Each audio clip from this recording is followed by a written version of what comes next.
Stream.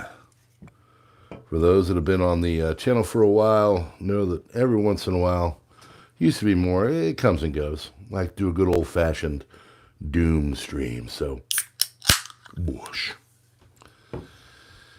Yep, we're going to talk about some economy stuff. That's what we like to talk about. Still haven't decided on whether I'm going to be enticing this offer from a trusted financial group to pitch their products, but we'll see. This channel is growing in ways where I might need outside help, but we'll see. Currently, everything's contained, but I want to, I like growing. I want to keep moving and grooving and all that, but it's tough. It's tough to manage everything and keep going. So I've actually extended out to one person about possibly helping me, but we'll see. I've got some ideas, and we're not quite there yet, but I want to keep going. I want to grow, and I want to do it right, and I want to have a good, solid channel, and make people come back for more, because, I think what I'm talking about is important, but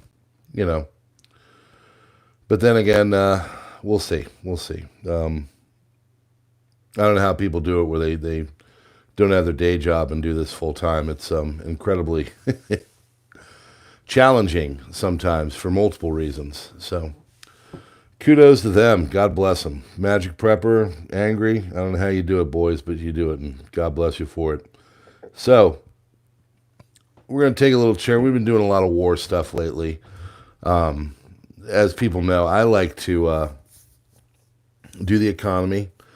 I like to talk about, this and how it goes to prepping and everything else. So we're going to go away from the whole world is on fire war thing. We're going to go back to the old world is on fire pricing, and everyday life is extremely expensive, because it is. And I think it's important to talk about it. So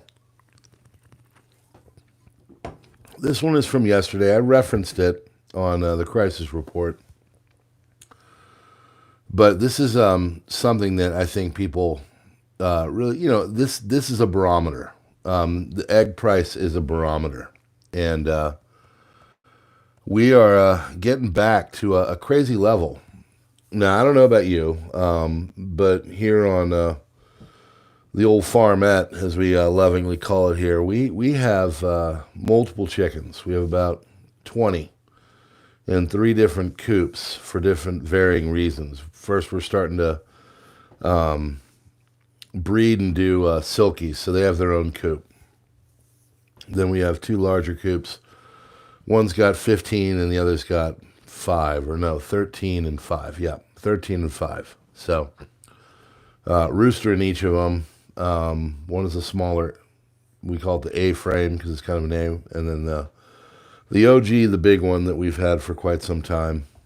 And we get about 4 or 5 eggs a day right now because they're kind of molting. And we added a flock that we got from a cousin who didn't want them anymore. And so that's how we expanded and did this over the summer.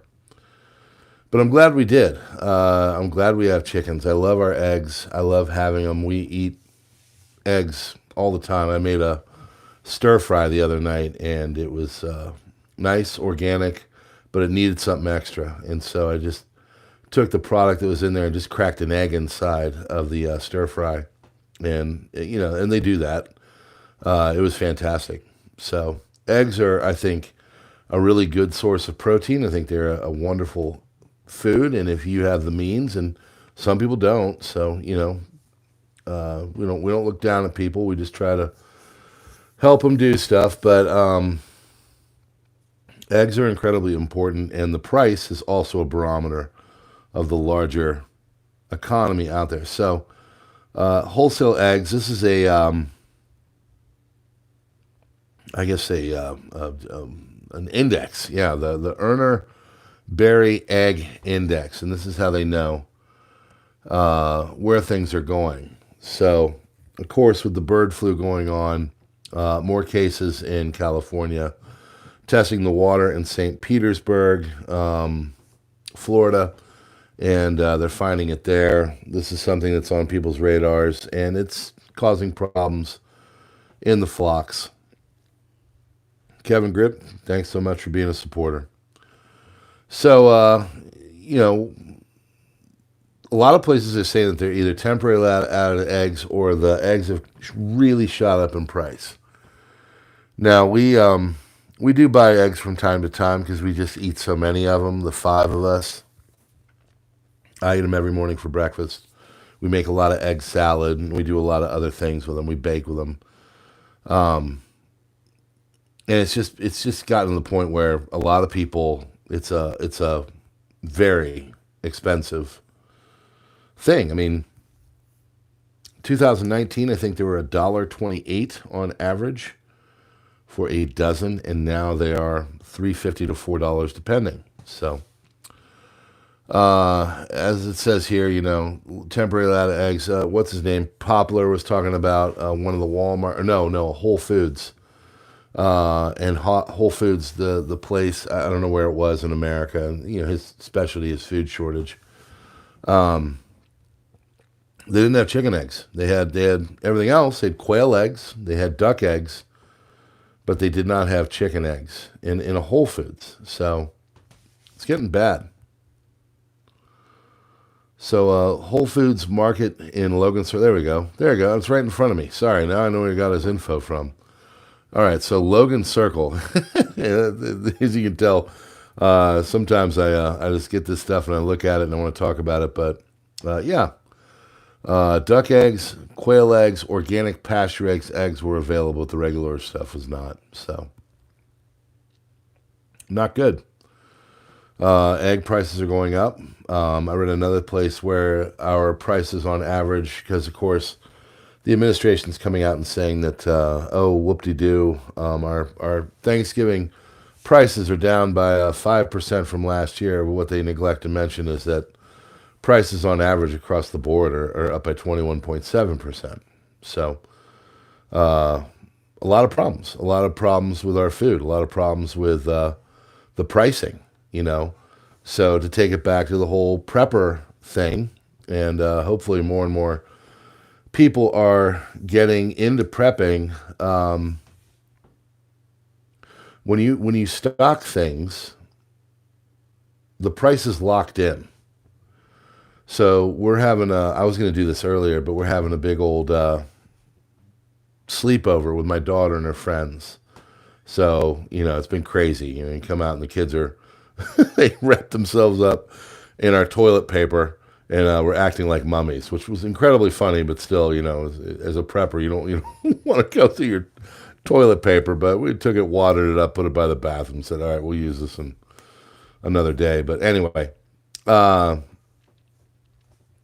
you know, the prices are you know, going up, and prepping and having your you know, things locked in on price is important. Tomorrow we're going to be making, you know, pancakes for the kids, and we bought this mix a while ago, you know, probably like over a year ago. Nothing wrong with it. We've been eating it, and you know, it's just good thing about prepping is that your prices stay the same. You know, once you get it, you buy it in bulk, you keep it, and it's there. I go to different places that have wholesale food, and I try to, you know, get it and keep it, because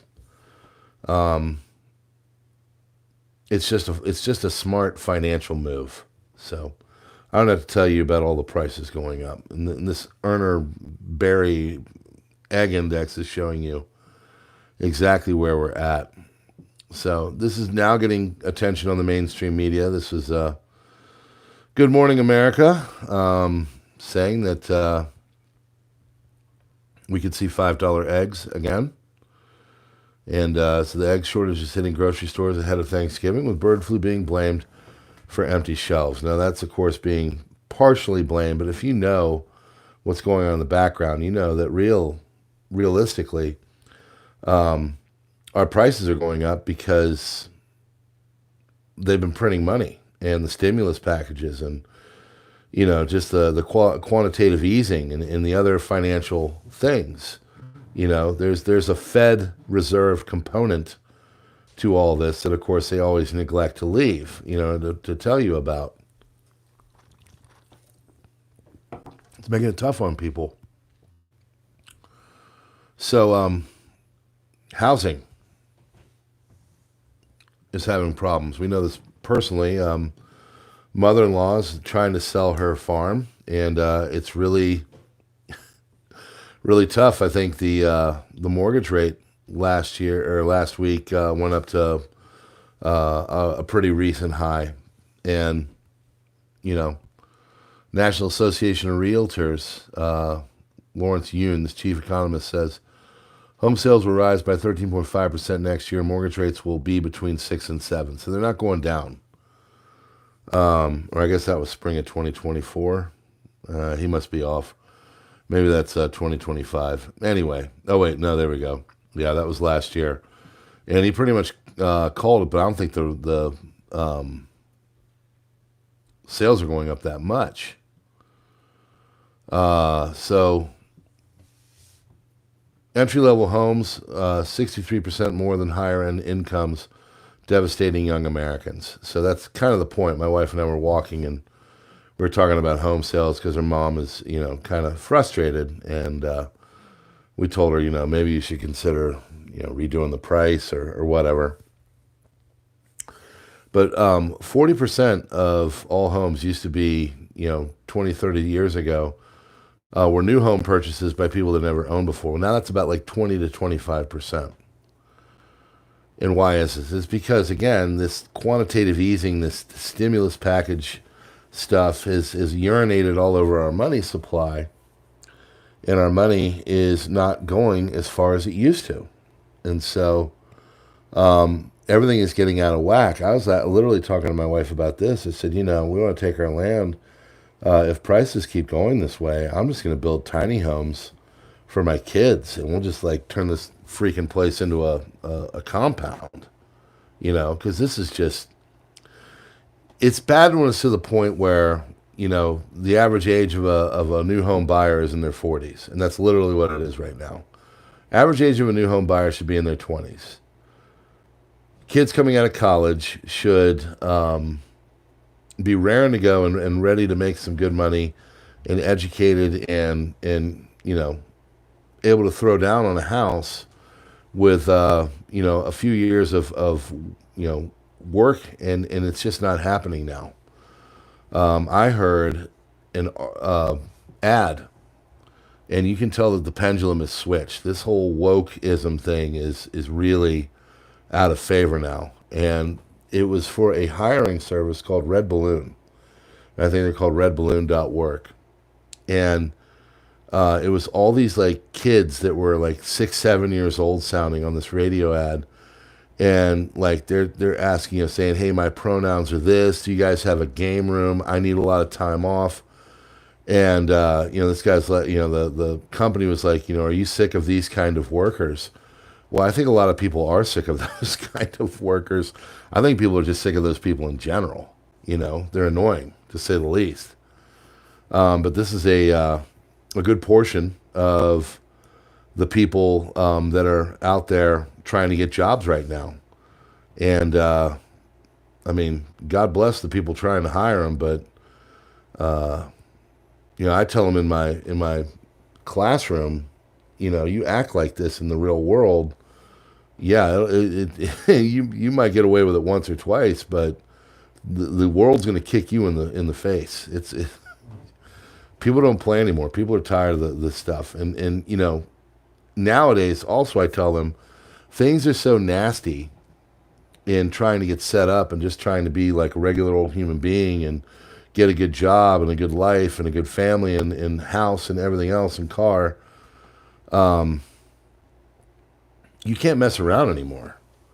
You got to work your tail off. And then you add in the fact that AI and all this other technology and stuff is coming in and taking away a lot of this middle management administrative job stuff. My wife's job, they're about to employ AI. I'm actually giving a full faculty speech on AI because I use it in my classroom because I pretty much recognized immediately that it was beneficial. It made my job easier. So all these kids out there that are just kind of sitting there buried in screens and doing things that are not conducive to money making and everything, they're going to be in for a rude awakening because the home prices are out of control. The food prices are out of control. This country generally, really is out of control when it goes to just trying to live your life, from a day-to-day type of thing. So, I mean, look at that chart right there. That is the rate of price increase in entry-level homes. So, entry-level is that green-blue line, and then, the regular old homes that, people buy, where you're not out there and you're not quite in the area you want. You're on the fringe of it. You're buying you need 2,000 square feet, but you're taking 1,200. Those are entry-level homes. So those are the vast majority. By the way, most people, once you get into homes, like we're in our home, we're not going anywhere. I'm not selling my home anytime soon. In fact, I'm like I said, I'm thinking about turning this thing into a compound. So 2024 housing market final sales predictions rolling in. Existing home sales be around 4.0 million in 2023, down from 4.1. Yeah. So most people don't understand that home prices rose because interest rates went to zero. Yeah, that's right. They did.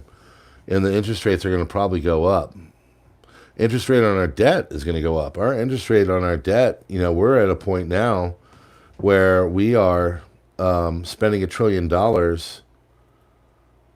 a month, or not a month, excuse me, $1 trillion a year on our usury, on just paying the interest.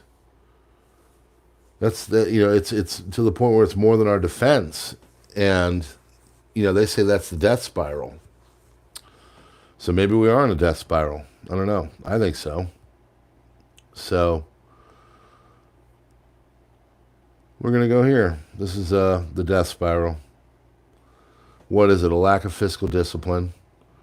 They won't cut anything. They want all their pet projects. The reason why a lot of these people don't have the money and ability to buy houses because they don't have the personal wherewithal to save money. They want the gadgets and not going without or driving the 15-year-old car like I do. I mean, I had to take my car into the shop today because there's something wrong with it. I don't know, check engine light came on, other lights going on. It's a 15-year-old car. It is what it is. So almost 15, 14. So, I'd rather, like my wife said, I was taking it in. She's like, you know what? Honestly, you'll pay probably $600 to $1,000, which most people, of course, don't have the ability to pay for. They don't have that. But you look at a car payment now, like a car note. Those are on average $700. I'd rather pay the fixed bill and get the car back and drive it into the ground. So our country is in a bit of a pickle when it comes to the current economic landscape. Okay, this is something that was voted on. I think a lot of people see this. They're worried about imminent bankruptcy. I don't know what that looks like. It's probably a little hyperbole, but what people don't know is that it'll spiral out of control, right? So Elon said America's currently headed for bankruptcy. It's true. Most people are broke. Most people, their wealth isn't wealth, it's debt. So it just came out that we added another $1 trillion in the last 115 days. So do the math on that. We are now at, I think, $37 trillion that just passed. So, and I would love to know, there's people that have come in and say, oh, well, if we, sell off our federal land, if we do this little gimmick or whatever, like, if that's such a thing, why aren't we doing it? Seriously, like, are they just waiting? They're like, we'll wait till things really get crappy and then we'll do it. Like if they can just like, slash away at with some gimmicks and stuff, why aren't they doing it? Because I don't think it's a real thing. I don't think that anything is going to stop the inevitability of a national debt crisis, really. So,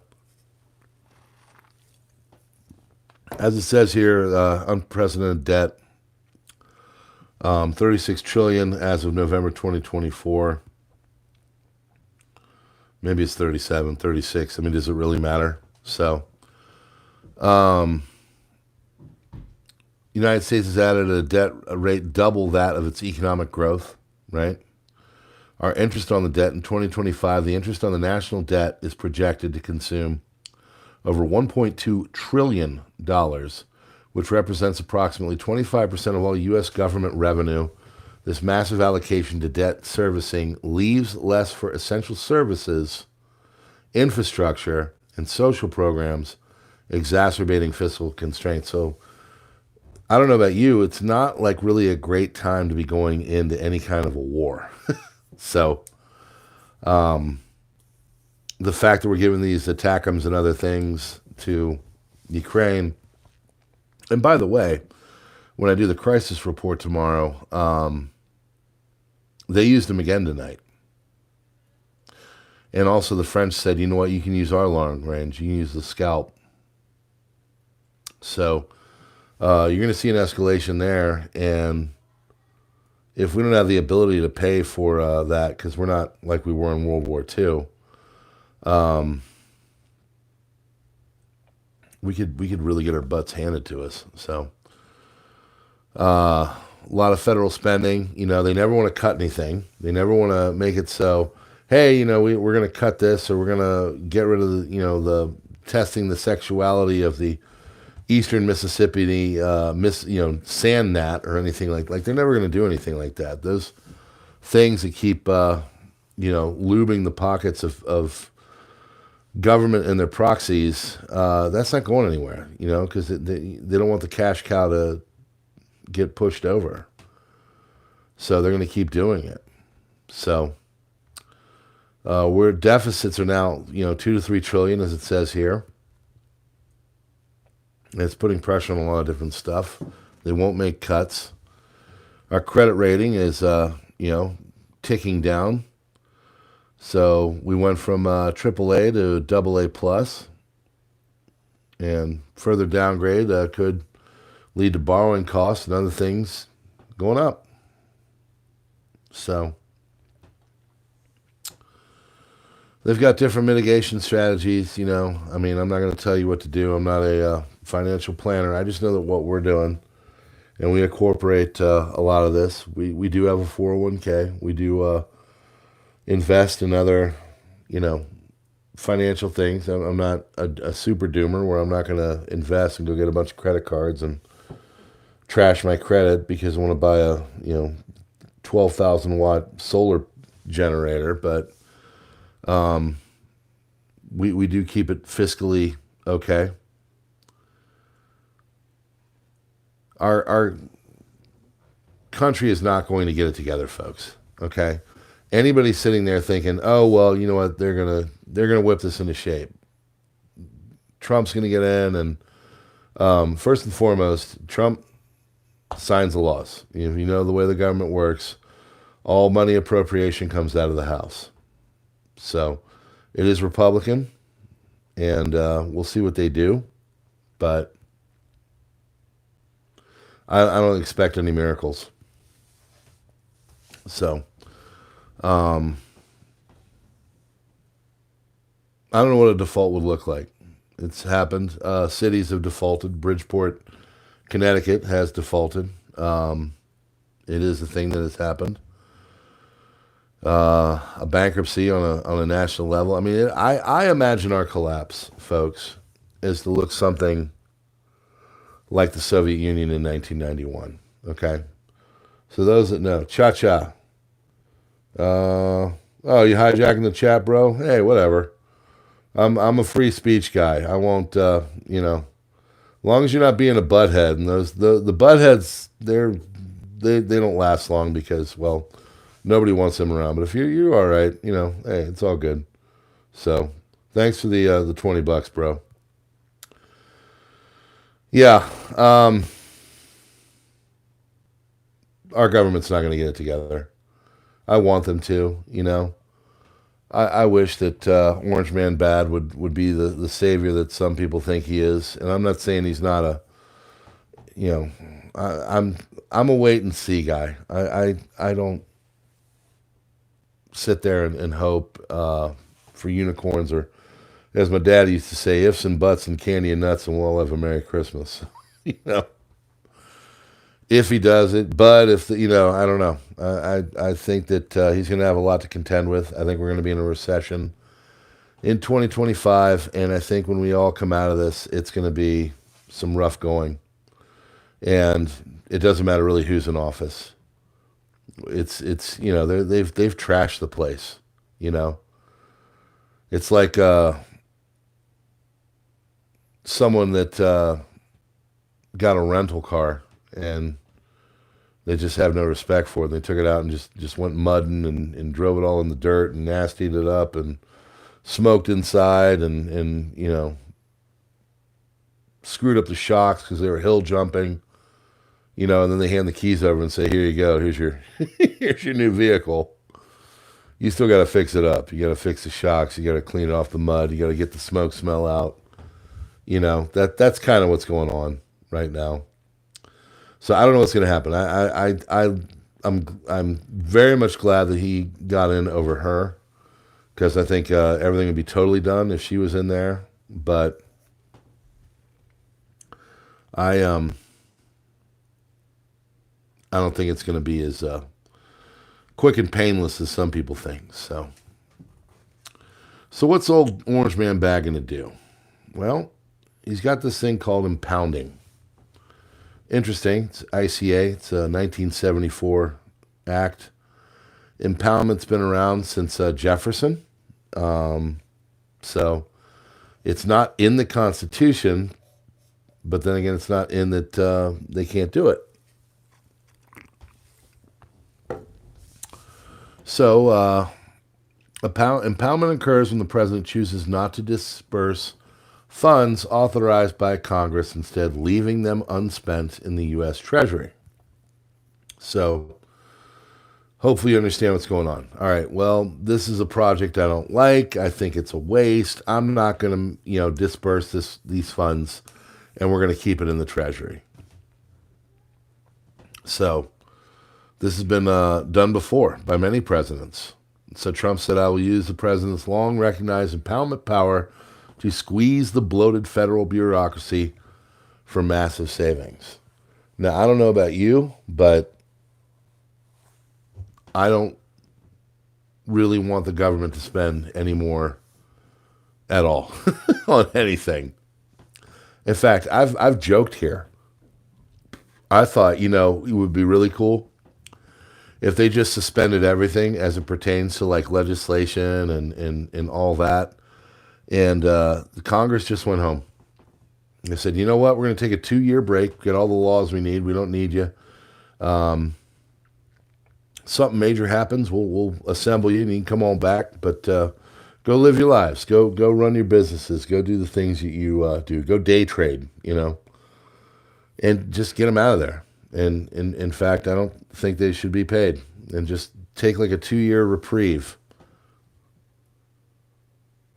But that's not going to happen. So they'll be in there, trying to get their sound bites and saying a bunch of crazy stuff. And AOC is going to AOC and MTG is going to MTG.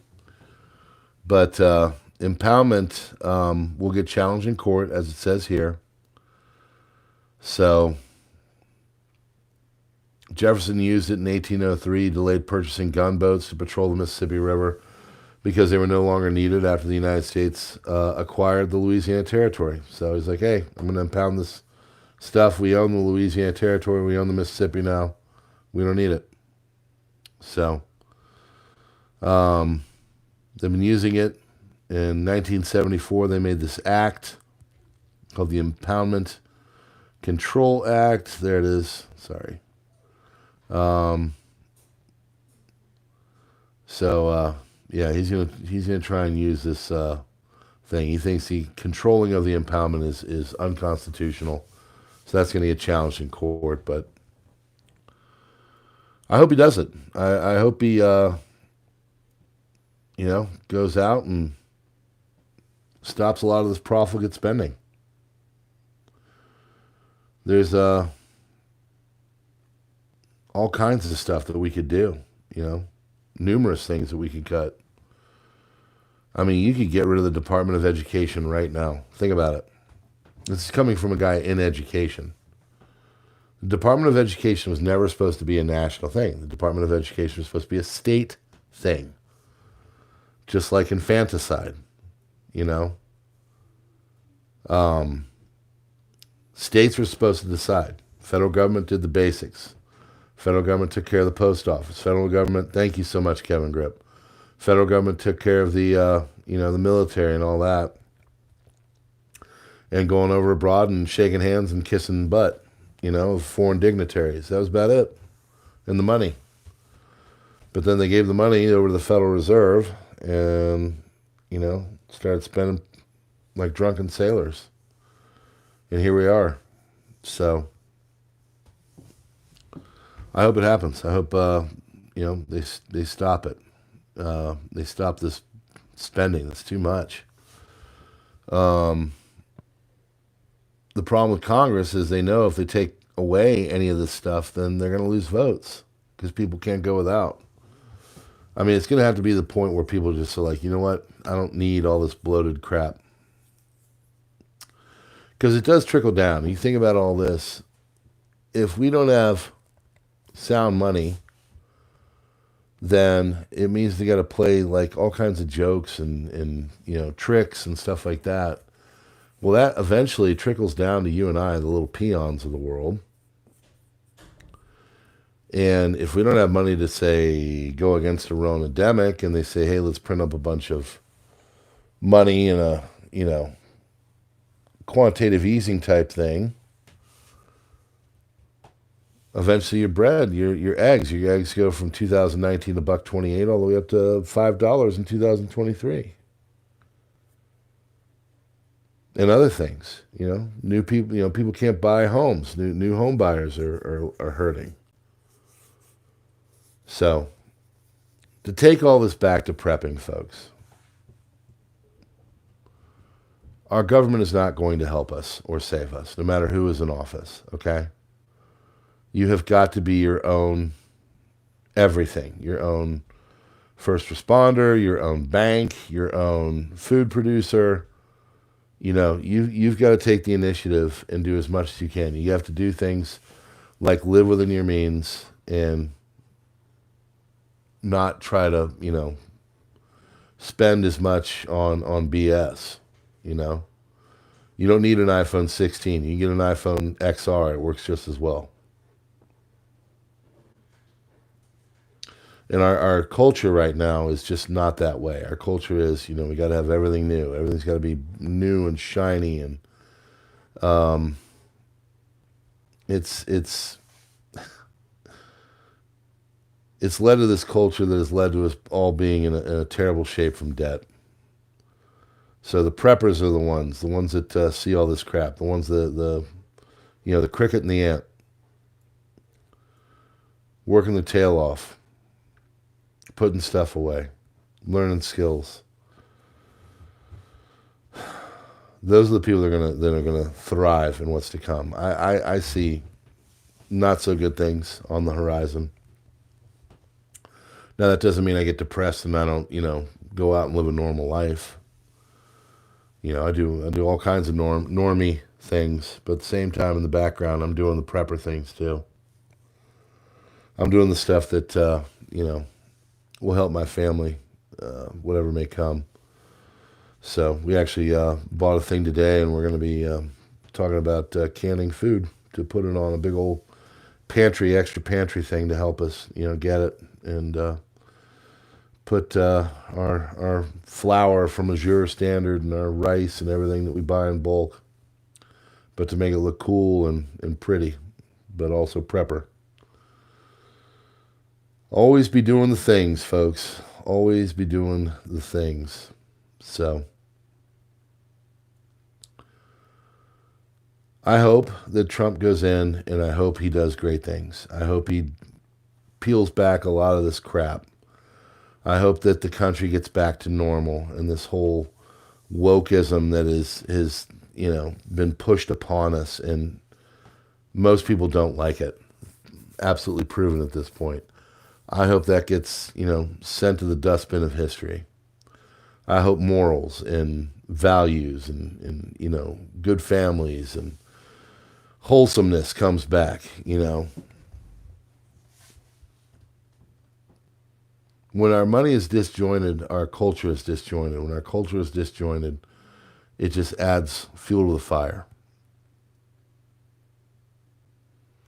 If you're sitting there worrying about making money because you're broke, because you're not being paid with, the way you should be, your wages are not rising with inflation, then that means that, you don't care, and maybe go out and do stupid things like gamble or other things that will hurt you.